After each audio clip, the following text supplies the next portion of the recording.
expect ease from life. We have this amazing fantasy about life. This is how things should work. This is my plan. It should go as per my plan. If that doesn't happen, we give up. And life gives you lemons, then you make the lemonade, and then do not blame life for that. Because you were expecting ease from a trial. Trials make you a stronger, better person. Life is a trial.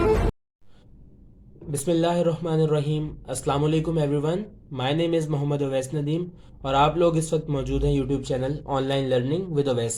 हमारी second year maths की Karachi board की playlist चल रही है, जिसके अंदर chapter number 2 को हमने स्टार्ट किया हुआ है और अल्हम्दुलिल्लाह हम लोग पहले 7 लेक्चर्स को, वीडियो लेक्चर्स को कम्प्लीटली तौर पे डिस्कस कर चुके हैं और उनको कंप्लीट कर चुके हैं, जिसके अंदर एक्सरसाइज नंबर 2.1 मुकम्मल तौर पे कंप्लीट कर चुके हैं और एक्सरसाइज नंबर 2.2 हमारी आजकल चल रही है। और एक्सरसाइज नंबर 2.2 के लेक्चर नंबर 1, 2 एंड 3 कम्प्लीटली तौर पे मुकम्मल हो चुके हैं और डिस्कस हो चुके हैं अल्हम्दुलिल्लाह। और आज की जो हमारी वीडियो है वो है लेक्चर नंबर 4, एक्सरसाइज नंबर 2.2 की। और आज की इस वीडियो के अंदर जो हमारा टॉपिक होगा वो डिवीजन ऑफ अ लाइन, जो कि एक मोस्ट इंपॉर्टेंट टॉपिक होगा एक्सरसाइज नंबर 2.2 का, उसके ऊपर डिपेंड कर रहा होगा। और लेकिन इसको स्टार्ट करने से पहले मैं थोड़ा सा कुछ चाहूंगा कि आपको कुछ मेन कॉन्सेप्ट्स वगैरह, कुछ मेन बातें वगैरह समझा सकूं। यानी कि स्ट्रेट लाइन, अफसोस का मकाम यह है कि हम लोग सेकेंड ईयर में आ चुके होते हैं और अनफॉर्चुनेटली हम में से तकरीबन 80 या 80 नहीं तो कम से कम 70% से 75% तक को ये नहीं पता होता कि स्ट्रेट लाइन क्या चीज़ है, रे क्या चीज़ है और लाइन सेगमेंट क्या चीज़ है। या फिर अगर इन चीज़ों का पता भी होता है तो फिर उनको इसका नहीं पता होता लॉजिक का कि इनके तीनों के दरमियान डिफरेंस आपस में क्या है। तो इसी डिफरेंस को आपस में, इनके आपस के डिफरेंस को किस तरीके से शो करवाना है और क्या होता है, इंशाल्लाह ताला इसको मैं आपको सबसे पहले एक्सप्लेन करने की कोशिश करूंगा। बिकॉज आगे इसके अंदर, इस वाले पूरे टॉपिक के अंदर सारा का सारा काम स्ट्रेट लाइन का, लाइन सेगमेंट का है। मेरे पास कोई भी ऐसी चीज, कोई भी ऐसी लाइन जो कि शुरू हो और फिर खत्म ना हो, यानी कि इस तरफ से भी इनफाइनाइट हो और इस तरफ से भी इनफाइनाइट हो मेरे पास, यानी कि चली जा रही है, मुस्तकिल चली जा रही है लाइन, और कोई पता नहीं है कि इसकी लेंथ कितनी होगी। ठीक है, यानी कि a line which contains infinite length is called straight line. अगर मैं इसको डेफिनेशन में लिखूं तो मैं लिखूंगा कि स्ट्रेट लाइन की डेफिनेशन मेरे पास बनी थी कि a line which contains infinite length is called straight line. हाँ जी, स्ट्रेट लाइन की डेफिनेशन को देखा कि a line which contains infinite length is called straight line, यानी कि इधर से भी और इधर से भी जो इनफाइनाइट लेंथ रखती हो उसको स्ट्रेट लाइन कहूंगा मैं। अब अगली चीज है मेरे पास रे। अब रे मेरे पास एक ऐसी लाइन होती है कि जिसकी एक साइड पे तो एंड पॉइंट मौजूद होता है कोई ना कोई, जबकि दूसरी जो उसकी साइड होती है वो इनफाइनाइट लेंथ रखती है, यानी कि वो लामुतनाही तक जाएगी। कोई पता नहीं कि वो कहां तक जा सकती है, दूर भी जा सकती है बहुत, और यहां तक जा सकती है कि उसकी कोई अप्रोच नहीं है। ठीक है, हमें नहीं मालूम कि वो कहां तक जा सकती है। तो रे एक वो चीज होती है। यानी स्ट्रेट लाइन में और रे में क्या फर्क है कि स्ट्रेट लाइन दोनों तरफ से इनफाइनाइट होती है, जबकि रे एक साइड से इनफाइनाइट होती है। अगर मैं इसकी डेफिनेशन आपको बताऊं तो वो बनेगी कि, अब रे को मैंने थोड़ा सा एक्सप्लेन करके लिख दिया कि एक ऐसी line which contains one and point, एक एंड पॉइंट हो और दूसरी साइड उसके पास हो इनफाइनाइट लेंथ, तो मैं इस चीज को कहूंगा कि ये मेरे पास रे है। अब मेरे पास लास्ट चीज है लाइन सेगमेंट। अब लाइन सेगमेंट मेरे पास क्या चीज होती है? लाइन सेगमेंट मेरे पास एक ऐसी लाइन है जिसकी दोनों साइड्स के ऊपर मेरे पास एक एंड पॉइंट मौजूद हो। मुझे पता हो कि यहां पर भी एक इसका एंड पॉइंट होगा और यहां पर भी एक एंड पॉइंट होगा। ठीक है, अगर मैं इसकी डेफिनेशन को लिखूं तो मैं ये लिख सकता हूं कि A line which contains two end points is called line segment। और यहां तक इस चीज को देखने के बाद मेरे पास ये तीनों चीजें मुकम्मल हो गई, यानी कि एक स्ट्रेट लाइन, एक रे एंड एक लाइन सेगमेंट। अब इन तीनों चीजों को डिस्कस करने के बाद अब जो मेरा मेन टॉपिक है, अब मैं उसकी तरफ जाऊंगा। अब मेन टॉपिक को देखते हैं कि वो हमारा क्या है और उसके अंदर हमें क्या क्या चीजें देखनी, किन किन चीजों को डिस्कस करना है। जो मेरा टॉपिक था आज की वीडियो का वो था कि पॉइंट्स ऑफ डिवीजन। अब इसके अंदर देखेंगे कि पॉइंट्स ऑफ डिवीजन क्या चीज है, किस तरीके से इसको एक्सप्लेन करना है और मेरे पास ये क्या चीज होती है, इसके बिहाइंड लॉजिक क्या होती है। अब सबसे पहले मैं आपको बताऊं, अगर कि मेरे पास एक लाइन सेगमेंट हो, यानी कि एक ऐसी लाइन हो जिसकी दोनों साइड्स के ऊपर मेरे पास एंड पॉइंट्स मौजूद हो, जैसे ए और बी। मेरे पास अभी दो एंड पॉइंट्स मौजूद है और मैंने इनको नाम दिया है ए और बी का। अब अगर इसके अंदर कोई बंदा मुझे कहे कि आपके पास जनाब अली यहाँ पर 4 पॉइंट्स ऑफ डिवीजन मौजूद हैं इस वाली लाइन के ऊपर, तो इसका मतलब क्या होगा इस बात का? मैं इसका मतलब आपको इस तरीके से बताऊंगा कि कहने वाले का मतलब ये है कि 4 बराबर हिस्सों में डिवाइड करवाया जा रहा है। किसको? इस वाली लाइन को। ठीक है, यानी कि 4 पॉइंट्स ऑफ डिवीजन मौजूद होंगे इसके ऊपर। एक ये वाला पॉइंट होगा, जैसे मैं अगर नाम दूं P, Q, R and S। अब ये मेरे पास 4 पॉइंट्स ऑफ डिवीजन है, यानी कि वो पॉइंट्स जो कि लाइन को डिवाइड करने का जरिया बन रहे हैं और वसीला बन रहे हैं। ठीक है, अब इन चीजों के ऊपर मैंने देखना है चीजों को कि अब मैं क्या करूंगा और आगे चीज को किस तरीके से आपको एक्सप्लेन करूंगा। अगर हो सकता है आपको मेरी बात समझ में ना आई हो भी अच्छे से, तो फिर इसके लिए मैं आपको इंशाल्लाह आगे एग्जाम्पल भी करवाऊंगा, ताकि आपको मेरी बात अच्छे तरीके के साथ पिक हो सके और समझ में आ सके। अब आप सिर्फ इतना देख लीजिए यहाँ तक कि मेरे पास 2 एंड पॉइंट्स मौजूद हों, और उन 2 एंड पॉइंट्स के अंदर अगर मेरे पास पॉइंट्स ऑफ डिवीजन आ जाए, यानी कि वो पॉइंट्स जो कि लाइन को डिवाइड करवा दें बराबर हिस्सों में, तो मैं यहाँ पर क्या बात कहूंगा? मैं यहाँ पर ये बात कहूंगा कि ये वाले जो पॉइंट्स मेरे पास मौजूद हैं इस वाली लाइन के ऊपर, ये पॉइंट्स ऑफ डिवीजन है। अब आगे मेरे पास जो नेक्स्ट बात होगी वो मेरे पास होगी कि रेशियो ऑफ अ लाइन, यानी लाइन का रेशियो क्या लिखूंगा मैं, किस तरीके से लाइन का रेशियो बनता है। और ये सबसे मेन बात है जिसके अंदर ज्यादातर स्टूडेंट्स को इशू होता है, रेशियो ऑफ अ लाइन। यानी कि एक लाइन है, उसका मुझे रेशियो निकालना हो तो मैं किस तरीके से निकालूंगा। फर्ज करें दोबारा मेरे पास एक लाइन है, एक स्ट्रेट लाइन है मेरे पास लाइन सेगमेंट है। लाइन सेगमेंट के अंदर मेरे पास 2 एंड पॉइंट्स मौजूद हैं, A एंड B। और यहां पर मुझे ये बात कही जा रही है, मुझे बोला जा रहा है कि जनाब आपकी जो लाइन है ये 3 बराबर हिस्सों में डिवाइड हो रही है। ठीक है, for example P, Q and R। ठीक है, अब मैंने यहां पर क्या काम करना है? अब मैंने यहां पर काम करते हुए एक और चीज देखनी है कि अब मुझे रेशियो ऑफ अ लाइन का बोला जाएगा, तो मुझे रेशियोज बनाने होंगे। और रेशियोज मुझे किस तरीके से बनाने होंगे, इस चीज को मैं आपको इस तरीके से एक्सप्लेन करूंगा कि अब ये मेरे पास एक पूरी लाइन थी, पहले ब्रेक होने से पहले ये मेरे पास एक पूरी ऐसी लाइन थी जो यहां से लेकर यहां तक, A से लेकर B तक कंप्लीट हो रही थी। लेकिन अब इस लाइन को तोड़ दिया गया है और हिस्सों में डिवाइड कर दिया गया है। अगर मैं आपको बताऊं तो ये पहला लाइन का टूटा हुआ हिस्सा होगा। अब ये मैं नीचे बना देता हूं ताकि आप लोगों को कंफ्यूजन ना हो। ये लाइन का दूसरा टूटा हुआ हिस्सा होगा, ये वाला लाइन का तीसरा टूटा हुआ हिस्सा होगा। यानी कि मैंने लाइन को तोड़ दिया ना पार्ट्स के अंदर, तो मेरे पास ये चीजें इस तरह करके बनेगी। ये चीजें मैं आपको बिल्कुल बेसिक और बिगनिंग लेवल पे करवा रहा हूं ताकि किसी को भी किसी भी टाइप का इशू ना हो। अगर मेरे पास लाइन जो होगी उसके इस तरीके से पार्ट्स बन जाएंगे, इस तरह पार्टीशन हो जाएगी उसकी, तो अब मैं क्या काम करूंगा, उसका रेशियो किस तरीके से निकालूंगा। एक दफा दोबारा लिख देता हूं इसी सवाल को और फिर आपको नीचे बता देता हूं इस चीज को। मेरे पास लाइन सेगमेंट थी, A एंड B इसके एंड पॉइंट्स थे, और ये मेरे पास पॉइंट्स ऑफ डिवीजन मौजूद थे। पॉइंट्स ऑफ डिवीजन क्या थे? 3 पॉइंट्स ऑफ डिवीजन थे। For example 3 points of division हो गए। अब ये जो 3 पॉइंट्स ऑफ डिवीजन है ये आपस में लाइन को बराबर हिस्सों में डिवाइड कर रहे हैं। यहाँ पर आपको मेरी डायग्राम की वजह से ये चीज जाहिर सी बात है कंफर्म नहीं हो रही होगी, लेकिन क्योंकि मेरी डायग्राम अच्छी नहीं है इस वजह से आप इसके ऊपर फोकस ना करें, आप इस कॉन्सेप्ट को देखें जो मैं आपको देने की कोशिश करूंगा इंशाल्लाह इसके अंदर। अब यहां पर आपने क्या करना है, अब आपने लाइन को गिन लेना है, यानी कि 1 2 3 एंड 4।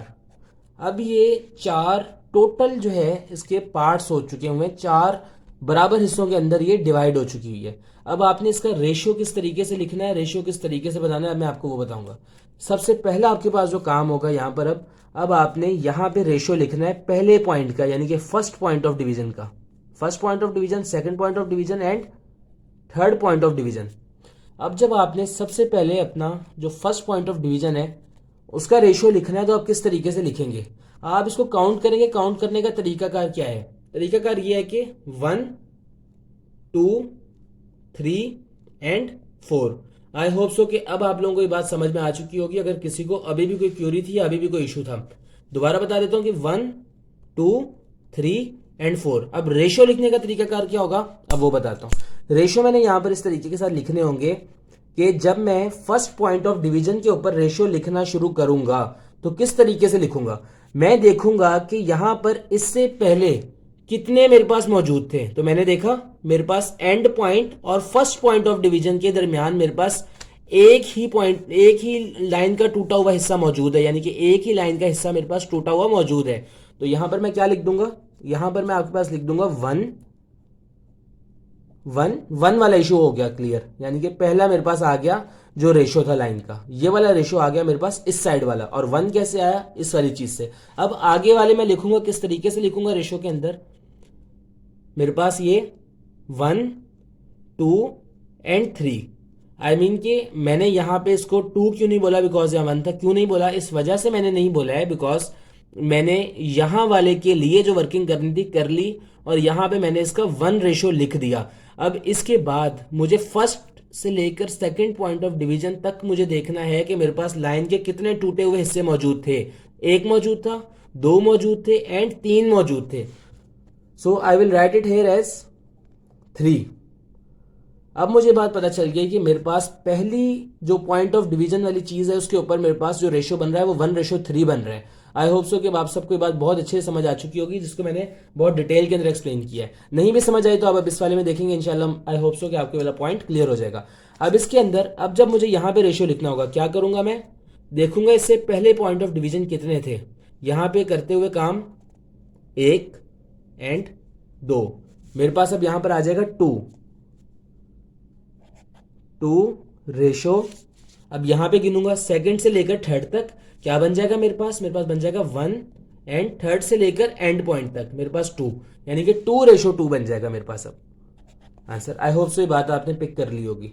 अब अगर मैं यहां पे देखूं तो थर्ड पॉइंट ऑफ डिवीजन के लिए जब मैं पिछले वाले काउंट करूंगा जो मेरे पास लाइन के टूटे हुए हिस्से थे 1, 2 एंड 3, यानी कि 3 और अब रेशो।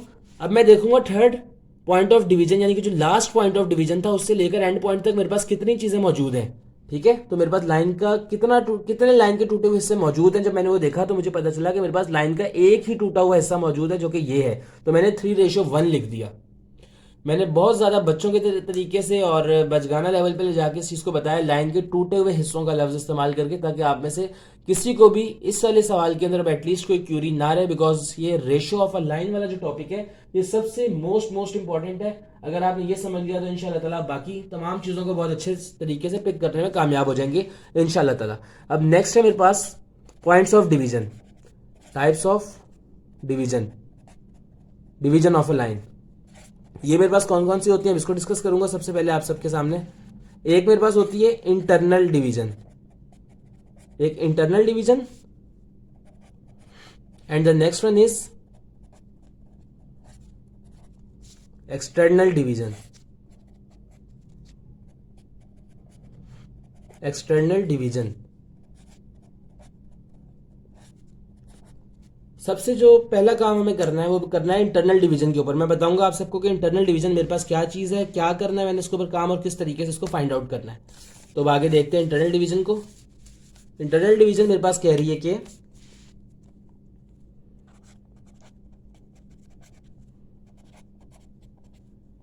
इंटरनल डिवीजन आपके पास एक लाइन सेगमेंट मौजूद हो ए एंड बी, जिसके 2 एंड पॉइंट्स मौजूद हों, और अब इसके अंदर आपने जो काम करना हो, यानी कि अब आपके पास जो पॉइंट्स ऑफ डिवीजन बन रहे हों वो पॉइंट्स ऑफ डिवीजन आपके पास बन रहे हों इन 2 एंड पॉइंट्स के अंदर अंदर, यानी कि ये फॉर एग्जांपल ये 3 पॉइंट्स ऑफ डिवीजन बने हैं और ये कहां पर बने हैं, ये एंड पॉइंट के अंदर अंदर बने हैं, यानी कि इसके बाहर नहीं बने। तो इसको मैं कहूंगा कि ये इंटरनल डिवीजन है मेरे पास। आई होप सो कि आप सबने इस बात को बहुत अच्छे से पिक कर लिया होगा। अगर मैं रेशियोज बनाने की तरफ जाऊं तो एक दफा आप सबसे पूछ लेता हूं, और किसी को कोई क्यूरी है तो इंशाल्लाह कोशिश करूंगा मैं कि क्लियर करवा सकूं। यहां पर अब क्या करूंगा मैं, सबसे पहले जब यहां पे रेशियो लिखने लगूंगा काउंट करूंगा इससे पहले कितने लाइन के टूटे हुए हिस्से हैं, एक है तो लिख दूंगा 1 रेशो। अब यहां से काउंट करूंगा 1, 2 एंड 3, यहां पे लिख दूंगा 1:3। अब यहां पर आऊंगा इस तरीके से, यहां काउंट करूंगा पीछे लाइन के कितने टूटे हुए हिस्से मौजूद हैं, तो 1 और 2, यहां पर आ जाएगा 2 और यहां पर काउंट करूंगा तो 1 और ये 2, तो यहां लिख दूंगा 2:2। अब इसके बाद जो मेरे पास लास्ट है काम वो है अब इस लास्ट पॉइंट ऑफ डिवीजन के लिए जो कि थर्ड पॉइंट ऑफ डिवीजन होगा। इसके अंदर अब देखूंगा मैं कि इससे पहले कितने हैं लाइन के टूटे हुए हिस्से, 1, 2 एंड 3 आ गए मेरे पास यहाँ पे, तो यहां आ जाएगा 3:1, यहाँ पे 1, यानी कि थर्ड पॉइंट ऑफ डिवीजन से एंड पॉइंट तक यहां मेरे पास आ जाएगा 3:1। आई होप सो ये सब चीज़ें और ये तमाम बातें आप सबने बहुत अच्छे तरीके के साथ पिक कर ली होंगी। अब जिस तरीके से इंटरनल डिवीजन को आपको मैंने बताया, इस तरीके से आपके पास आएगा एक्सटर्नल डिवीजन भी। एक्सटर्नल डिवीजन भी बहुत सिंपल होगी, किसी किस्म का कोई इशू नहीं होता इस चीज़ के अंदर। और आपको एक और बात मैं बताता चलूंगा कि आपके पास इंटरनल डिवीजन से सारे के सारे सवाल पेपर के अंदर इंशाल्लाह ताला सेकंड ईयर मैथ्स के अंदर आ रहे होंगे। तकरीबन 99% क्वेश्चन आपके पास आएंगे इंटरनल डिवीजन के अंदर। और अगर कोई इल्ला माशाल्लाह केस होगा तो उसके अंदर एक्सटर्नल डिवीजन आ सकती है, जिसका मैं आपको एक तरीकाकार समझा दूंगा कि वो कैसे होती है। तो उसको देख लेते हैं, एक्सटर्नल डिवीजन क्या होगी। अब जिस तरीके से इस वाले की बात की थी कि इंटरनल डिवीजन के अंदर एंड पॉइंट्स के अंदर अंदर तमाम काम हो रहा होता है, बिल्कुल इस तरीके से एक्सटर्नल डिवीजन को अगर मैं आपको बताऊंगा तो जाहिर सी बात है कि ए और बी जो एंड पॉइंट्स हैं, अब ये इनके अंदर अंदर काम नहीं होगा, अब इनके बाहर भी बात जा सकती है। यानी कि इधर भी बात जा सकती है, इधर भी बात जा सकती है। यानी कि पॉइंट ऑफ डिवीजन लाइन की किस तरीके से हो सकती है, वो यहां पर भी हो सकती है, यहां पर भी एंड पॉइंट हो सकता है, यहां पर भी एंड पॉइंट हो सकता है। यानी कि यहां पे पॉइंट ऑफ डिवीजन हो सकता है लाइन का, जो कि एक्सटर्नल डिवीजन है। ठीक है, आई होप सो कि आप सबने अभी बात बहुत अच्छे से पिक कर ली होगी। और ये कोई खास इतनी इंपॉर्टेंट नहीं है, इस वजह से मैं इसको बहुत ज्यादा अहमियत नहीं दूंगा। अब इसके बाद अगली चीज देखता हूँ इंटरनल डिवीजन के लिए, कि इंटरनल डिवीजन के लिए मेरे पास फॉर्मूलाज कौन कौन से होते हैं। तो यहां पर मैं इसके फॉर्मूलाज को शो करवाऊंगा। तो आपको फॉर्मूलाज बताते हुए मैं ये कहूंगा कि फॉर्मूलाज के होते हैं कि सबसे पहले x के लिए m1 x2 plus m2 x1 divided by m1 plus m2, ये आपके पास है x के लिए। जबकि आपके पास जो दूसरा है y के लिए फॉर्मूला, वो है m1 y2 plus m2 y1 divided by m1 plus m2 अब अगर मैं दोनों कंबाइन करके लिखूंगा, यानी कि जो टोटल जो पूरा फॉर्मूला होता है मेरे पास, वो क्या होता है, वो ये होता है m1 x2 plus m2 x1 divided by m1 plus m2 comma m1 y2 plus m2 y1 और divided by m1 plus m2। अब यहां तक जो है तमाम की तमाम बातें जितनी भी की गई आपके सामने, आप लोगों के सामने आप लोगों को बताई गई चीजें, एक्सप्लेन की गई और एलेबोरेट की गई हैं। तमाम की तमाम चीजें इंशाल्लाह ताला नेक्स्ट बुक के क्वेश्चंस के लिए आपके लिए इंशाल्लाह ताला बहुत ज्यादा मुफीद साबित होंगी। अब नेक्स्ट जब क्वेश्चंस बुक के देखेंगे तो आई होप सो कि आप लोग बहुत आसानी के साथ मुझसे पहले कर रहे होंगे उन तमाम के तमाम सवालात को। और आपने कोशिश करनी है कि आप सवालात को खुद करें, ताकि आपको अपनी प्रैक्टिस का अंदाजा हो सके, आपको पता चल सके कि आप घर में कितना पढ़ रहे हैं और आपकी तैयारी कितनी है, और मैथ्स के अंदर आप इस वक्त कितने पानी के अंदर है, आपको मजीद कितनी मेहनत करने की जरूरत है। अब इसके अंदर क्वेश्चन स्टार्ट करने से पहले एक बात आप लोगों को और बताता चलूंगा कि आपके पास जो m1 है और ये जो m2 है, ये बेसिकली आपके पास रेशियोज होंगे। यहां पे लिख भी देता हूं आप सबके लिए, m1 ratio m2, both of them are called the ratios. और बाकी चीजें x1 x2 y1 and y2, ये तमाम चीजें तो आप सबको ऑलरेडी मालूम है, जो पिछले वाले लेक्चर्स को देखते हुए आ रहे हैं।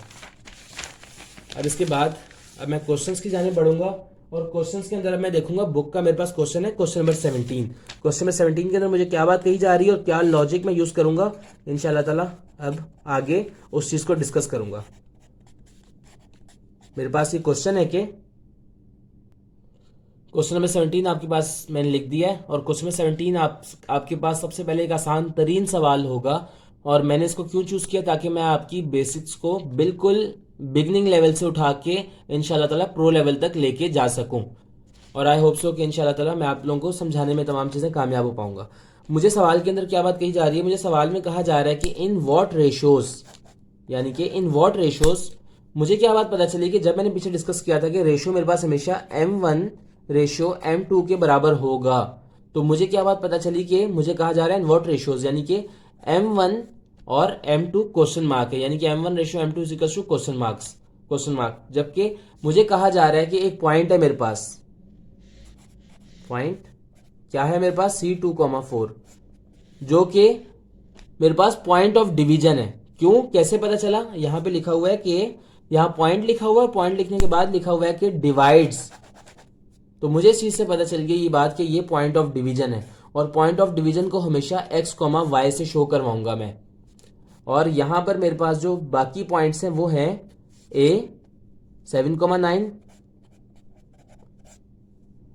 जो कि x1 कॉमा y1 होंगे, बिकॉज पहला मेरे पास नंबर है, इस वजह से मैंने इसके पॉइंट्स को पहला कंसिडर कर लिया, x1 कॉमा y1। यहाँ पर मेरे पास b जो पॉइंट है वो है -1 कॉमा 1, तो इसको मैं x2 कॉमा y2 कंसिडर कर लूंगा।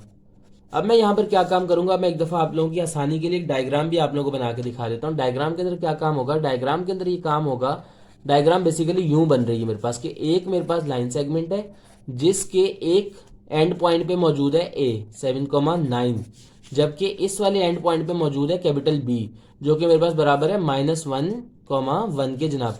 अब मैं क्या काम करूंगा, अब मैं देखूंगा कि सवाल में कहीं मुझे कुछ और तो नहीं कहा जा रहा है। तो जब मैंने पढ़ा तो मुझे ये बात पता चली कि in what ratios the point C2,4, यानी कि मुझे पॉइंट ऑफ डिवीजन दे दिया गया, यानी कि इस पूरी लाइन के ऊपर कहीं पर भी एक वो मौजूद है C2,4 पॉइंट, यानी कि CX, Y मेरे पास ये बराबर होगा X, Y के, क्योंकि मेरे पास हमेशा मेरे पास ये रूल होगा कि मेरे पास जब भी पॉइंट ऑफ डिवीजन होगा वो X, Y के बराबर होगा।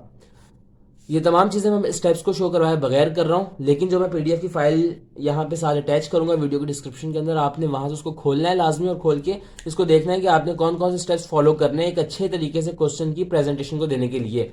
अभी क्योंकि मैं समझा रहा हूँ इसलिए मैं इसको नहीं राइट कर रहा साथ साथ, लेकिन आपने चीज़ों का ख्याल रखना है लाजमी अच्छे मार्क्स गेन करने के लिए, बिकॉज सेकेंड मैथ्स के अंदर आपके पास ये बात फर्ज होती है और लाजिम होती है कि आपको तमाम के तमाम जो स्टेप्स हैं उनको शो करवाना चाहिए बाकायदा तौर पे। अब यहाँ पर मैं क्या लिखूंगा, मैं लिखूंगा यूजिंग फॉर्मूला। फॉर्मूला मेरे पास क्या है, फॉर्मूला मुझे भी पता है कि मेरे पास आएगा m1x2 plus m2x1 divided by m1 plus m2। अब मेरे पास जो पॉइंट x है वो मुझे गिवन है और मुझे उसके बारे में मालूम है। क्या है मेरा वो पॉइंट x, मेरे पास वो वाला पॉइंट x है 2, so I will replace this x with 2। m1 मुझे नहीं मालूम, m1 ऐसे ही छोड़ दूंगा। x2 मेरे पास किसके बराबर है, x2 मेरे पास बराबर है -1 के, तो यहां पर मैं -1 लिख दूंगा, प्लस m2 नहीं मालूम, m2 ऐसे ही छोड़ दूंगा। और m2 के बाद मेरे पास है अगली है चीज के x1 मेरे पास किसके बराबर है, वो 7 के, मैं यहाँ पे 7 लिख दूंगा। और यहां पर m1 प्लस m2 ऐसे का ऐसे ही आ जाएगा मेरे पास। अब मैं क्या काम करूंगा यहाँ पे, अब मैं नेक्स्ट स्टेप पे शो करवाता हूँ आपको। जब ये m1 प्लस m2 यहाँ पर आके मल्टीप्लाई होंगे तो ये बन जाएंगे 2m1 plus 2m2 is equal to, next क्या आएगी, -1 मल्टीप्लाई बाय m, मेरे पास -m बन जाएगा ये। और अगली चीज मेरे पास क्या होगी, अगली है कि m2 मल्टीप्लाई बाय 7, मेरे पास आंसर आ जाएगा प्लस 7m2।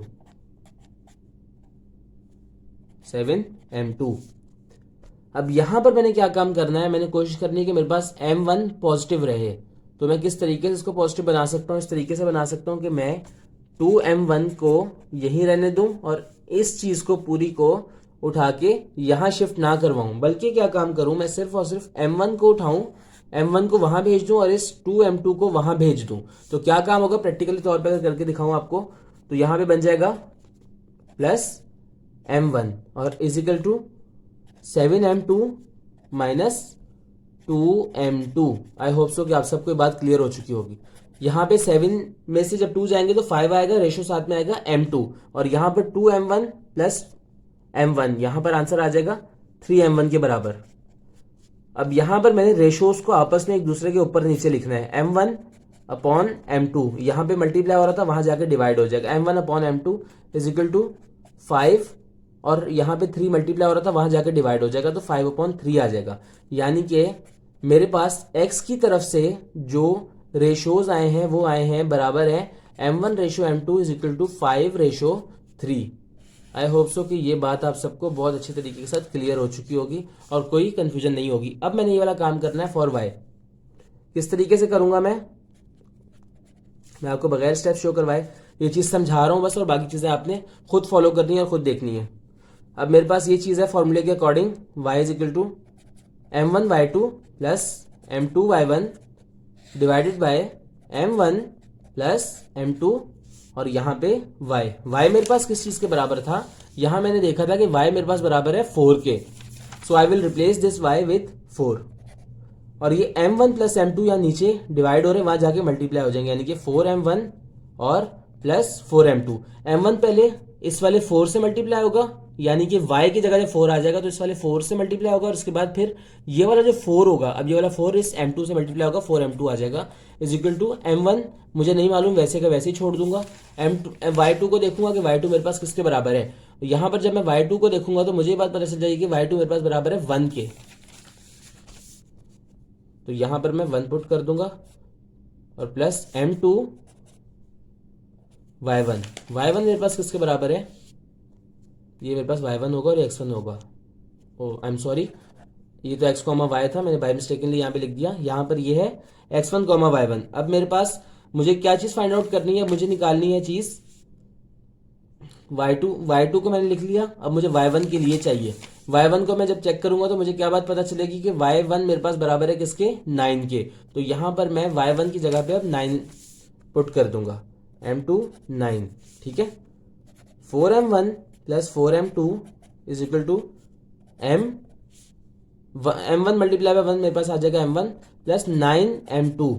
और यहां पर जब मैं पूरा काम मुकम्मल करूंगा तो मेरे पास बन जाएगा 4m1, यहां प्लस का था m1, वहां जाके माइनस का हो जाएगा, minus m1 is equal to 9m2 minus का 4m2, और यहां पे 3m1 is equal to 9 is equal to 5m2 आ जाएगा मेरे पास।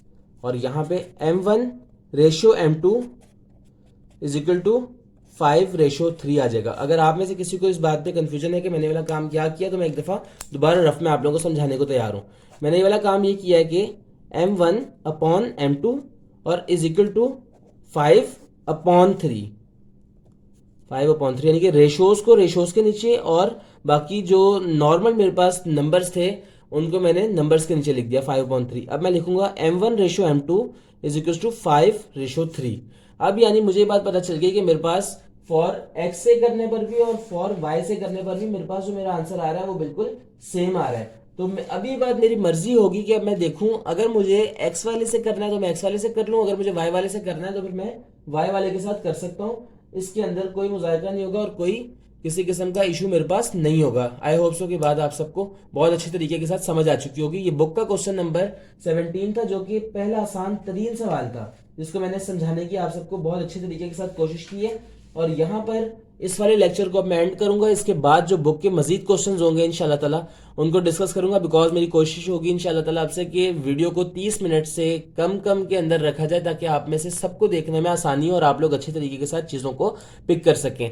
एट द एंड मैं ये बात कहना चाहूंगा कि मैंने ये वाला जो लेक्चर पूरा कंप्लीट किया होगा, इसकी मैंने PDF फाइल बनाई होगी और उस PDF फाइल को मैंने नीचे वीडियो के डिस्क्रिप्शन के अंदर उसके लिंक को अटैच किया हुआ होगा। अगर आप में से किसी को भी कोई कंफ्यूजन हो और वो वहां से उसको देखना चाहते हो तो फिर आप लोग वहां से उसको इजीली ओपन कर सकते हैं और इंशाल्लाह आप लोगों को बहुत आसानी के साथ वो तमाम चीजें मिल जाएंगी। और इसके साथ ये कि एक फेयर मेरे पास कॉपी है, एक फेयर रजिस्टर है, इसके ऊपर पूरा फेयर काम हुआ हुआ है इसका, जिसके ऊपर काम मैंने सारा का सारा तस्वीरें अटैच की होंगी, PDF फाइल बना के उसका लिंक अटैच किया हुआ होगा नीचे वीडियो के डिस्क्रिप्शन में। आप वहां से भी उसको देख सकते हैं और खोल के अच्छे तरीके के साथ समझ सकते हैं कि आपने कौन से स्टेप को किस जगह पे लिखना है और किस तरीके से अपने पेपर की प्रेजेंटेशन को बहुत बेहतरीन अंदाज में शो करवाना है। सो इंशाल्लाह ताला आई होप सो कि तमाम चीजें आपके लिए बहुत ज्यादा फायदेमंद साबित होंगी। अब आपसे मुलाकात होगी इंशाल्लाह ताला अब चैप्टर नंबर 2 यानी कि एक्सरसाइज नंबर 2.2 के लेक्चर नंबर 9 के अंदर, जिसके अंदर बुक के मजीद क्वेश्चंस को डिस्कस कर रहे होंगे। एंड इंशाल्लाह I will try my level best के जो नेक्स्ट हमारे पास लेक्चर हो वो लेक्चर लास्ट लेक्चर हो एक्सरसाइज नंबर 2.2 का। इसके बाद इंशाल्लाह ताला एक्सरसाइज नंबर 2.4 के ऊपर मूव कर जाएंगे और एक्सरसाइज नंबर 2.2 के जितने भी इंपॉर्टेंट क्वेश्चंस हैं वो सारे के सारे मैं आपको बताऊंगा और उनको करने का तरीकाकार आपको समझाऊंगा। बस आपको चाहिए कि आप मेहनत करें और अपने टाइम को ज्यादा से ज्यादा बरोकार लेकर आए, ताकि आपका वक्त आपको कल को फायदा पहुंचा सके और वो टाइम बेहतरीन टाइम है जो आपने अपने ऊपर इन्वेस्ट किया है। सो इंशाल्लाह ताला आपसे मुलाकात होगी नेक्स्ट वीडियो के अंदर। तब तक के लिए अपना ख्याल रखिए। अल्लाह हाफिज़ नासिर, फी अमानिल्लाह and thanks for watching this video. जज़ाकल्लाह खैर।